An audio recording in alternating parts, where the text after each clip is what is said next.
Good afternoon, everybody. I can skip the first slides, which is good, because that was my intro. I recently retired from NATO, as in 8 days ago. So if you refer to me in some of your posts, don't mention NATO anymore as my current employer. That's the only thing I wanted to say. What I wanted to start with, there is a lot of talk about disinformation. But I wanted to go back to the basics and say, what is disinformation actually? Now, disinformation is the deliberate, distorted information that is secretly leaked into the communication process in order to deceive and manipulate. So what you see there, this is a former KGB officer that gave that information about what disinformation actually is. And I would advise you to have a look at Operation Infection, which was a KGB operation that was run back in the 80s, and where they said that actually the Pentagon was the originator of the AIDS virus that was released into the world. Just to show you how far this goes back, back in the 1980s, the KGB had 15,000 officers in the disinformation team, and they had to spend 25% of their time creating disinformation posts. So this is before the www era, before social media era. They were already busy doing that. Now, it's also important to know what disinformation is not. It's not because you don't like something or because you don't agree with it or it is an opposing view that you should call it disinformation. So this is important before we go on and watch some case studies. And what is FIMI? Well, foreign information manipulation and interference. Again, you will see the non-illegal activities, and I stress non-illegal because then they cannot be caught doing something illegal and be fined. What we also see, there are deliberate patterns of behavior. And again, what they try to do is the content threatens or impacts the values, procedures, and political processes. Again, very important to stress. And all of it is manipulative, intentional, and coordinated behavior. So actually, bottom line, not all disinformation is FIMI, and FIMI is not only disinformation. So that's important to know before we go on. And what is the methodology that is being used to detect that disinformation? The ABC model is developed by James Lund from the Swedish University, and it looks at, firstly, at actors. So what are these different actors? Are we talking about nation states? Are we talking about political groups, conspiracy theorists? And then the second phase is, what is their behavior? What are they doing? Are they creating fake personas? Are they creating memes or videos? This is the letter B. Then the letter C is content. What is the content that they're pushing out? Are they pushing out hacked documents or supposedly hacked documents? Are they pushing out political narratives? C is the part which you will discover first when doing your research. And then he recently added 2 letters to the model. The D stands for distribution, so the distribution mechanisms. Are we seeing these on social media only, or do they have different ways, which I will show to you in a moment? And then the effect. Effect is difficult to measure, and it's not an exact science, so it's difficult to say this one had a bigger effect than the other one. So this is the model that is being used a lot, but can also be seen as narrative intelligence, actor intelligence, threat intelligence, and impact intelligence. So you're actually trying to look at the whole environment, at the whole network, to see how these actors behave over time. And what we've noticed over the last 20 years or 15 years since the introduction of social media, it used to be an area for good. It used to be where you shared your information, your photos, your videos. But slowly and gradually, these information platforms are being not going to say hacked, but used for different purposes and used for negative content and disinformation. What is interesting as well is that the younger demographics, so younger people are getting their news only from these social media platforms. So that is the risk.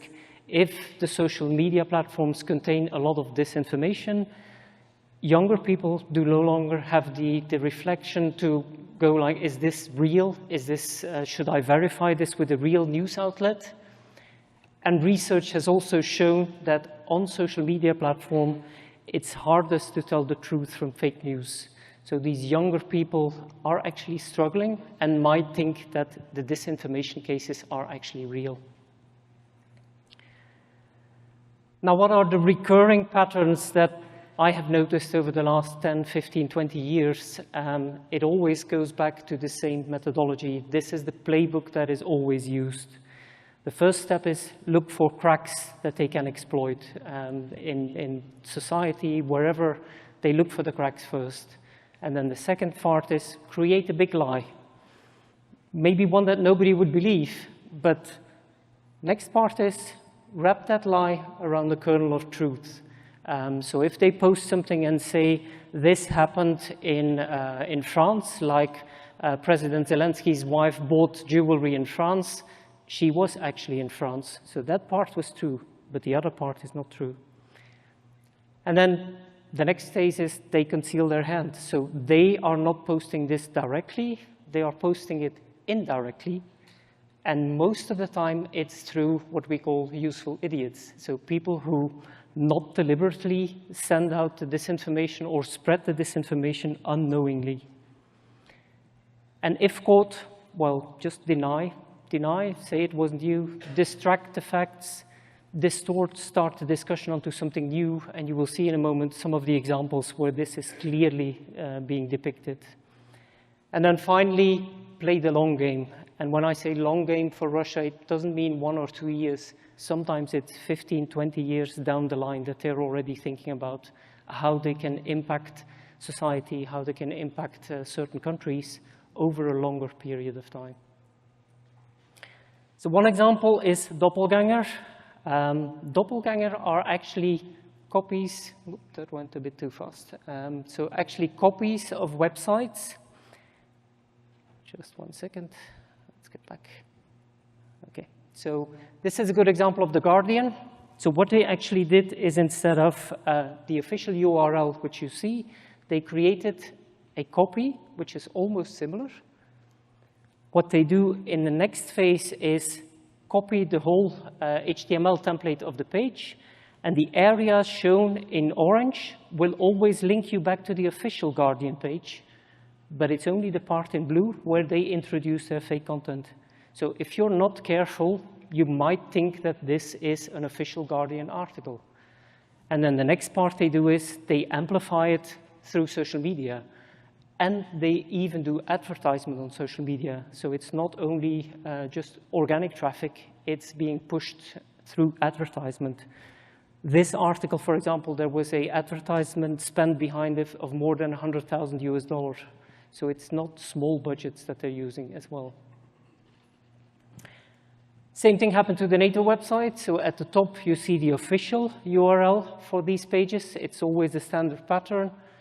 And then you have the copy, which was used by the doppelganger team. It's almost identical. They copied the whole HTML script and then introduced their own content on there.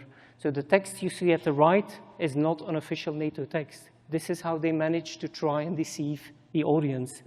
And again, we saw it that even that copy, that press release had more clicks than a normal press release. So they are very successful in trying to do that and deceive people. And then what they also use are what is called pink slime websites. So these look authentic. The Miami Chronicle, the Boston Times, the New York News Daily, these are not official news outlets. There are more than 1,200 websites in the US alone, and they actually surpass the number of genuine local newspapers. So if on social media people see an article linking back to the Boston Times, they might think this is an official news outlet, but unfortunately it is not, and this is how they can deceive people very easily. The next one I wanted to show you is what is called paper wall. So look at the textbook from Russia, and now we have the Chinese actors trying to do the same.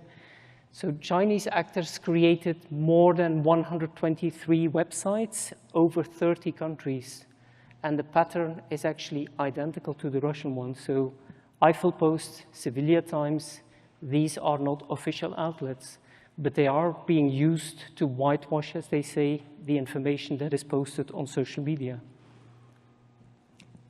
And also these websites were not created just in the last months. These domain registrations go back 5 years in time. So it's a process that is not happening overnight, but it's a process that is going on over a number of years to try and get the information into the environment. And the same pattern. So if you would look at the websites, it's the same thing. Part of it is political content, part of it is original content, and then you have the Chinese state media messaging being pushed there, and then at the same time being pushed on social media.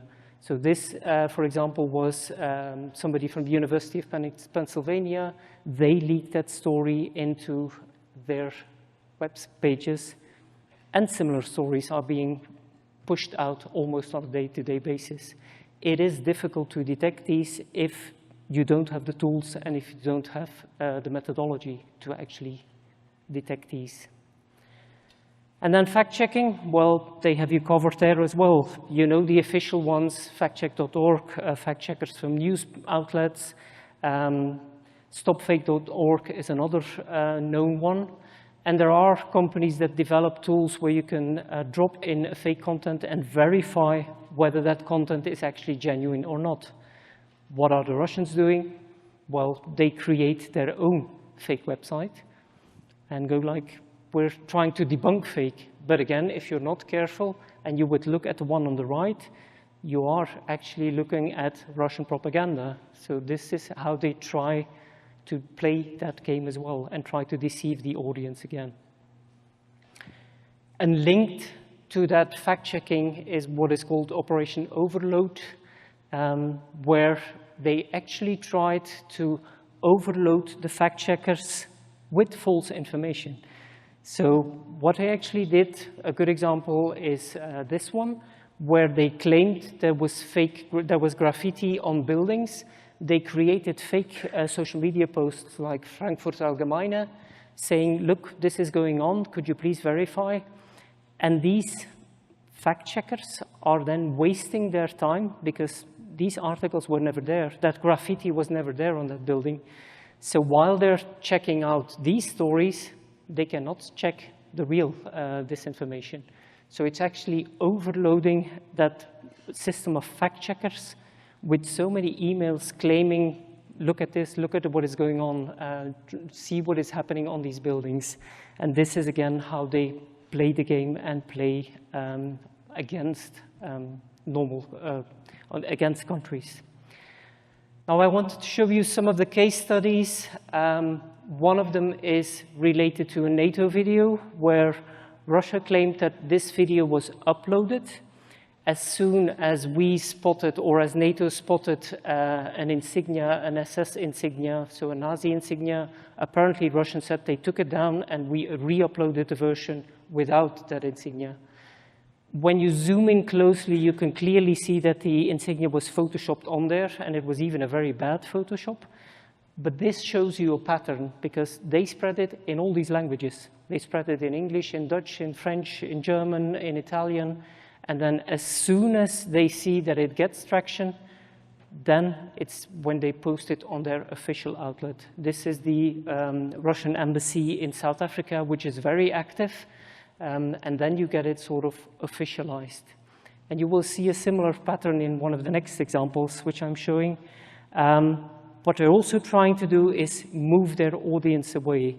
RT, for example, is no longer accessible in Europe. So what they do on all their posts is follow us on Telegram, follow us on Odyssey, follow us on Rumble, trying to move that audience away into an area which is more difficult to monitor. Twitter is easy or X is easy to monitor. These platforms are more difficult to monitor on a day-to-day basis. And support for Ukraine is an interesting one because that was one long-term and short-term games. So initially, when you look at the posts, going back to August, they start spreading these narratives about senior Ukrainian officials being corrupt. And you see that these posts are then amplified by Russian state supporters. In a second phase, again, Russian state supporters are saying, okay, as I mentioned before, Zelensky's wife bought more than $1 million worth of jewelry in New York City. And then finally, we see that these narratives move from Russian state supporters to the actual influential right-wing accounts. So they're actually amplifying that message without verifying whether it's true or not. So you see the whole narrative over time, and the real purpose behind this, well, it was actually to block the move to pass an aid bill for Ukraine. So that's the alternative motive behind all these narratives you see. And is it something that is done overnight? Well, no. You can see it goes back in time from May to April, spreading them in all these countries, from Spain to Ukraine, to Lithuania, to Georgia, each of them saying how the system is corrupt and how it cannot be trusted. So it's a narrative which is not only targeted at one specific country, but actually at a global audience. Another more recent example I wanted to show you of manipulative behavior and disinformation is the missile attack on the children's hospital in Kiev, where you see a similar pattern. So initially, you have the attack.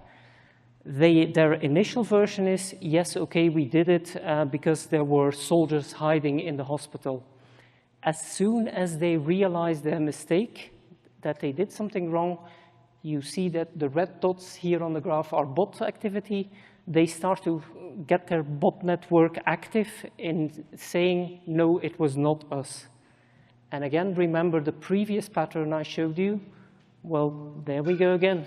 All these languages, that troll network farm saying, this is not a Russian missile, this is a Ukrainian missile. Try and show pictures that justify the claim. And then finding the useful idiot that actually then posts it here in the US saying, yes, it is true. BBC says that it's a Russian missile, but it's actually a Ukrainian one. And this is the one that they will actually then amplify on their network. So again, the Russian embassy in South Africa is reposting this. So you actually find somebody else to tell the story, and then you say, see what the US citizen actually says about this. Again, the same pattern, again, the same methodology. And debunking fake, well, we have you covered. War on fakes, there they were again, saying, well, the public is saying that it was a Russian missile. No, we debunk it and say it was a Ukrainian one. So they have it covered on all fields of disinformation. And the Olympics, well, same story. They're trying to look at France and see if they can do something there, either by aiming their narratives at the IOC members, claiming that there is mismanagement of funds, mismanagement of the organization, and then saying that there will be violence, that the CIA is saying that there is an increased attack level. So all these posts are fake and were debunked by Microsoft saying, look, these are fake. When you run these narratives through a narrative detection platform, well, you get the same effect again. There is your bot network again. All these dots, red dots, are bots trying to spread that information to a large population as possible. And you will see that it is an organized attempt because the key nodes in the middle, the bigger nodes, are the same ones that always come back. So the smaller nodes are small bots with 10 or 20 followers. The key nodes are the ones that have hundreds of thousands of followers and manage to leak that information. And if caught, well, deny, deny, deny. So the same pattern is there again. No, we didn't do anything on the Olympics. No, we weren't responsible. It's always the same pattern coming back. I also wanted to talk about AI and deepfakes. I know that AI is the buzzword lately, and deepfakes, more and more people are talking about deepfakes. What I'm more worried about are not the video deepfakes, but the audio deepfakes. They're very easy to generate and actually very easy to spread through social media networks, and they're very difficult to detect. So according to me, what you will see in the coming months leading up to the election will probably be, look, this is a video, this is an audio deepfake of Kamala Harris saying X or Y a year or 2 or 3 years ago. It's very difficult to then go back and see what the original version is, because it's difficult to find these original audio tapes. So these are the ones to look out for. And we all know the video deepfakes and how easy they are to create. Now, everybody knows that these are fake deep videos. It's obvious. But it's just to show you again how easy with not expensive tools that you can actually create deepfakes. You probably all filmed them because our dear friend Elon Musk has shared them as well everywhere. So it goes on and on and on, but I'll cut it off here. So it's just to say that AI-generated deepfakes are a problem, but AI in general is being used for different purposes as well. So you have AI-generated content, which is one thing, but they are also using AI to create social media bios on a very, very quick scale. So they can quickly create hundreds of thousands of social media accounts using social media bio generators. They are using AI to create fake comments on posts or fake comments even on newspaper outlets. It's very easy to do that as well. And of course, the AI-generated audio, images, videos, as I just showed you one example. Now, just imagine that, as I mentioned initially, in the 1980s, they had 15,000 operatives writing scripts. Now, if you have one operative that can say, here is a script, upload it to ChatGPT and say, create me 25 different versions of the same story, well, that one person can fulfill the role of 25 individuals in the past. This is how it's actually moving, and this is how quickly they are adapting. So they are using AI more than, well, than the normal population, and especially than governments, because governments are always very careful in implementing new technology and new things. And then finally, I want to move into the next layer. So disinformation is the first layer, but then we move into what is called hybrid threats. And what I mean with hybrid threats is, I'm just going to show you a couple of examples. So this is France. This was just before the Olympics, when France said that they would send troops to Ukraine. What they actually did is they found cheap labor. So through social media, they recruited a couple of individuals to drop off coffins, drape them with the French flag under the Eiffel Tower to get more attention. Same thing happened with the Star of David graffiti that was posted on all these buildings in France. Again, cheap labor they recruited through social media. And it gets worse. You see that there are attempts to sabotage railways. There are cyber attacks, not only on hospitals, but recently there have been more and more cyber attacks.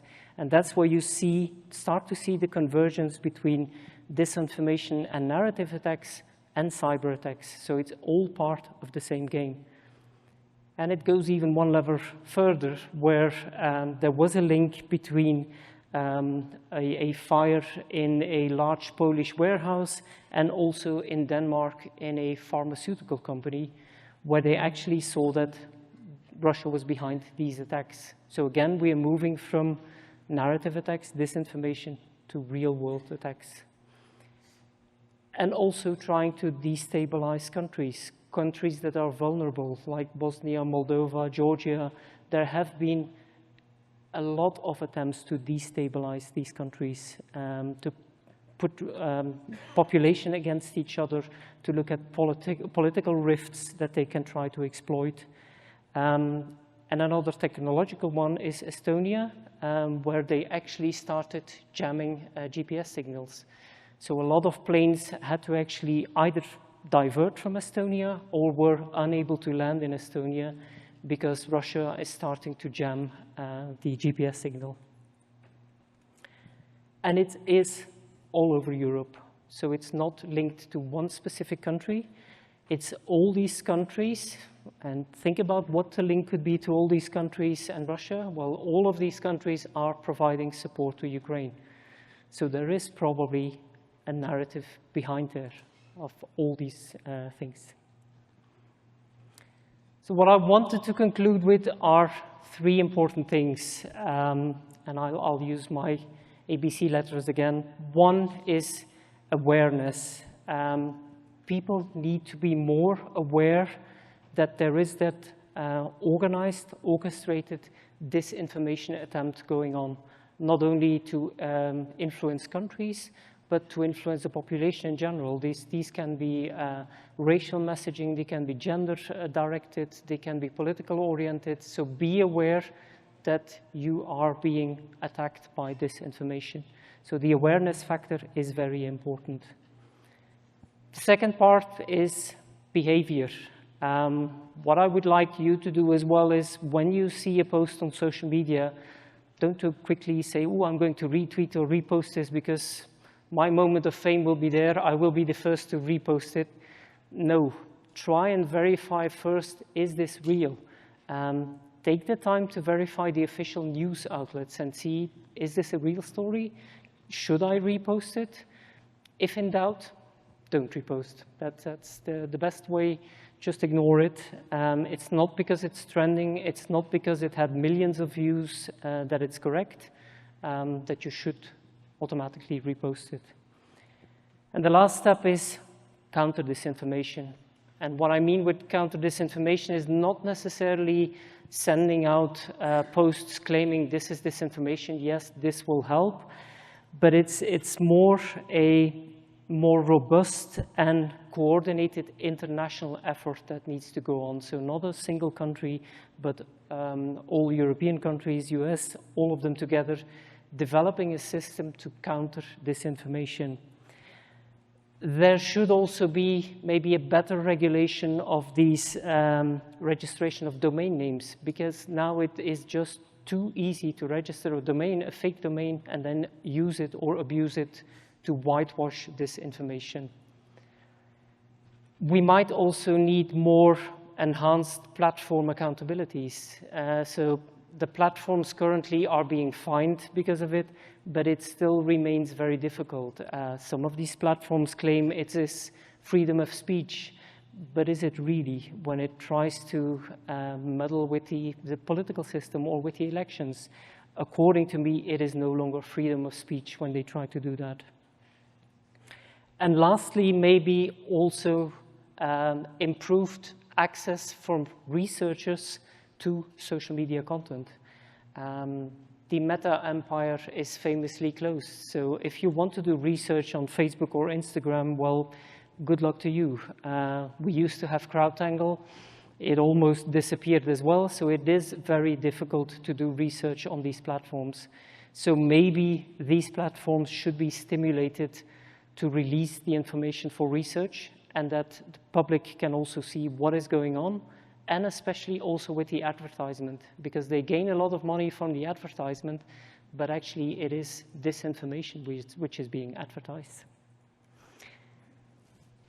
And on that, thanks for your time, and come and see me in one of the wrap rooms if you have any questions, because I see we don't have time, okay?